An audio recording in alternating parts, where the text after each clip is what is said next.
Mr. Speaker, before I yield to my friend, I would just say this will probably be the only apology they get out of me today. I apologize for talking about the bill and the text of the bill that they still refuse to talk about. They're not willing to do that. Mr. Speaker, I'm pleased to yield 2 minutes to the gentleman from Arkansas, Chairman of the Intelligence Committee, Mr. Crawford. Actually, I yield him as much time as he shall use. The gentleman is recognized. I thank Chairman Mast for yielding and for his leadership on this critical issue. Mr. Speaker, make no mistake about it, we are not at war with Venezuela. Nicolas Maduro is a murderer, an autocrat, a narco-terrorist, a thug who has oppressed his own people, stolen elections, and turned a once prosperous and free country into a desperate nation that millions have fled.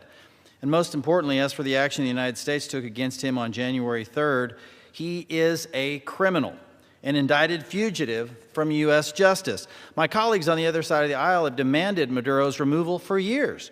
After the stolen 24 election, the fraudulent 18 election, and the Constituent Assembly power grab in 2017. In fact, H-Res 1409 of the 118th Congress is a Democrat-sponsored resolution with the unambiguous title of, quote, standing in solidarity with the Venezuelan people and condemning Nicolas Maduro's attempt to steal the Venezuelan presidential election. Or here's another Democratic hit. H.R. 8741 of the 118th Congress, pointing to the threat to our homeland, defining Maduro as a person of concern who has engaged in, quote, a long-term pattern or of serious instances of activity adverse to the national security of the United States, the security of critical infrastructure of the United States, or the safety and security of United States persons. And who can forget Democrat-sponsored H.R. 5670 of the 118th Congress that succinctly called for, quote, an end to the usurpation of presidential authorities by Nicolas Maduro. Instead of celebrating President Trump's historic leadership on this issue and the unmatched operational excellence of the United States military, law enforcement officers, and intelligence community in carrying out this historic and heroic effort, House Democrats are once again putting politics before protecting the American people. Mr. Speaker, this hypocrisy is evident in the message coming from congressional Democrats. Earlier this month, Chuck Schumer stated that President Trump, quote, seems content to drag our country into an endless war with no plan, no transparency, and nothing but wishful thinking, end quote.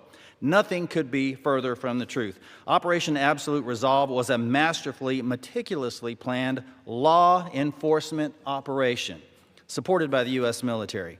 I don't know how much clearer we must be with our colleagues on the other side of the aisle, but the U.S. is not at war with Venezuela. None of the actions taken by the Trump administration to execute an arrest warrant on a criminal constitute war. The Trump administration has briefed both chambers of Congress in detail on the operation to bring Maduro to justice, an action that Democrats in this chamber would have celebrated had it been carried out by the feckless and failed Biden administration. Additionally, Secretary Rubio confirmed again to Congress on January 14th that there are currently no U.S. troops in Venezuela and that the introduction of U.S. armed forces into future hostilities will be undertaken consistent with notifications of the War Powers Resolution if required.